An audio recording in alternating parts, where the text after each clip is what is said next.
Hi everyone, this is Alex from Salmonella Place, and today's pharmacology lecture is going to be on general anaesthetics.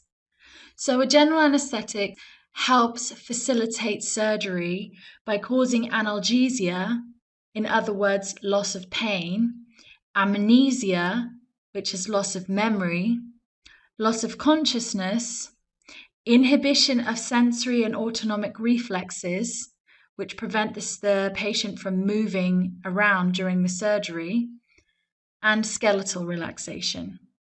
There are four main stages of general anesthesia.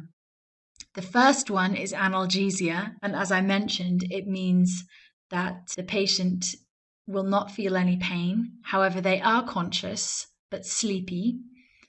The second stage is excitement.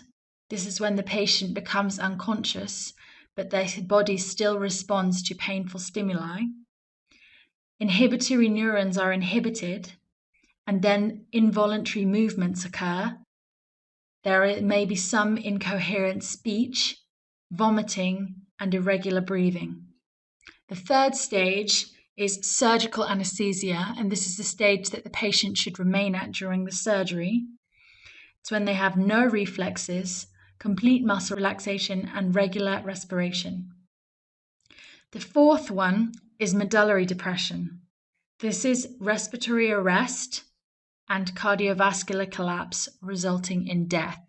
So it's very important that the anesthesiologist maintains a regular dose to the patient to keep them unconscious and free of pain, however, not to overdose them because there can be serious consequences.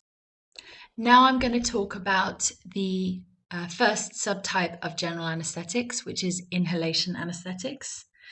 These are lipid-soluble molecules which affect the cell membranes and the cell membrane proteins. They inhibit the excitatory transmission through glutamate and nicotinic acid, and they inhibit the potentiated transmission through GABA. This happens by pumping the anesthetic through a machine into the lungs, and then it spreads from the blood into the tissues. It's really important that there's an equilibrium between the drug concentration and the alveolar spaces and the capillary blood.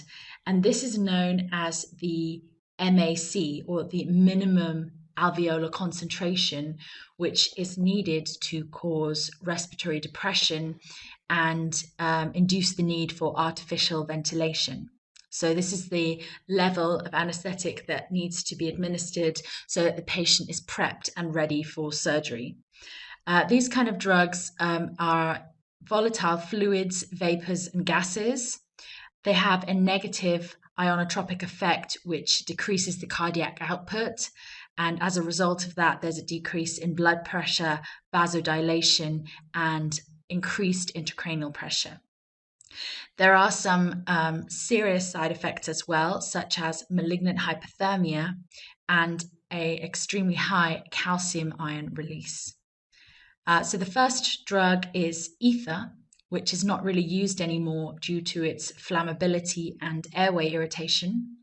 However, when it was used, it was lipophilic, it had a low AMC, and it did cause, in some cases, malignant hypothermia as a side effect. Nitric oxide is only a gas and it cannot produce deep anesthesia, so it's used in conjunction with other anesthetics.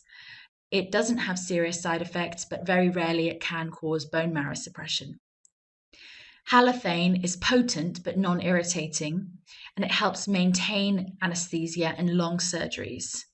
It does, however, have the side effects of hepatotoxicity, cardiorespiratory depression, arrhythmia, and sensitization. It is lipophilic and has a low AMC.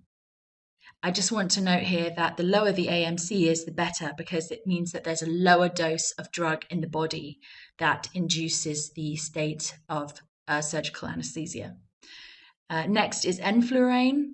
That has a low lipophilicity and it maintains anesthesia with nitric oxide. Isoflurane, desflurane, and sevoflurane, they have fast kinetics, they're not very lipophilic and not very potent. and there are no side effects. So now we are on to the second group of general anesthetics, known as intravenous anesthetics. And before I go through the drugs with you, I'm just going to tell you a little bit about the methods and modes of action of these drugs. I just want to apologize in the previous slide. A couple of times I might have said AMC instead of MAC for the minimum alveolar concentration. So please don't get confused about that. So intravenous anesthetics, they potentiate GABA and produce central nervous system depression. The MAC, or minimum alveolar concentration, is low in these anesthetics, and this is equivalent to the low concentration of a drug used in the anesthesia. This is because of their high lipophilicity, and that makes them very potent. They are short-acting drugs which induce anesthesia and then are maintained by an inhalation anesthetic.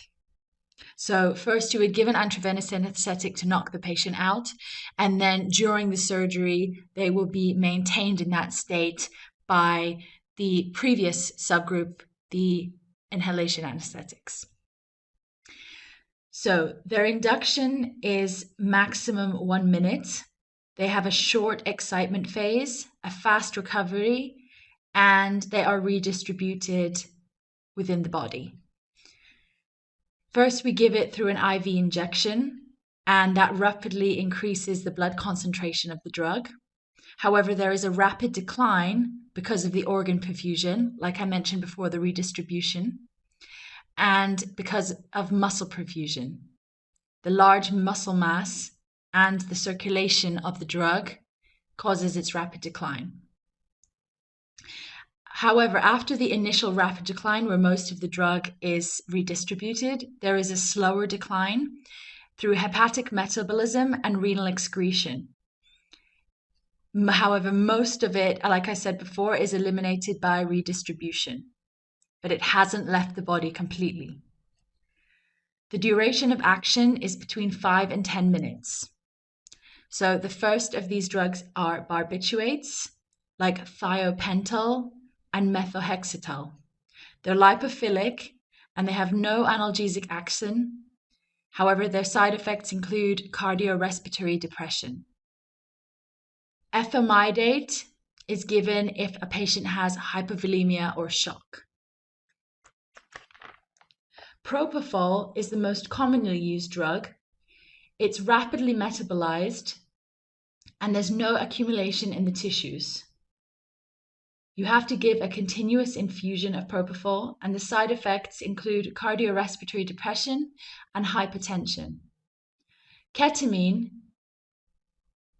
produces surgical anesthesia alone, so it doesn't need a second drug to help maintain it or induce it. It's used in short procedures, and it's a dissociative anesthesia. The patient is conscious but insensitive to pain. It stimulates the cardiovascular system. However, it can cause hallucinations. Opioids, such as fentanyl, can be used in a high dose. And finally, benzodiazepines, such as diazepam, which is an anti-anxiety drug, is used prior to the surgery. Neuroleptic anesthesia is an intravenous combination of fentanyl and droperidol.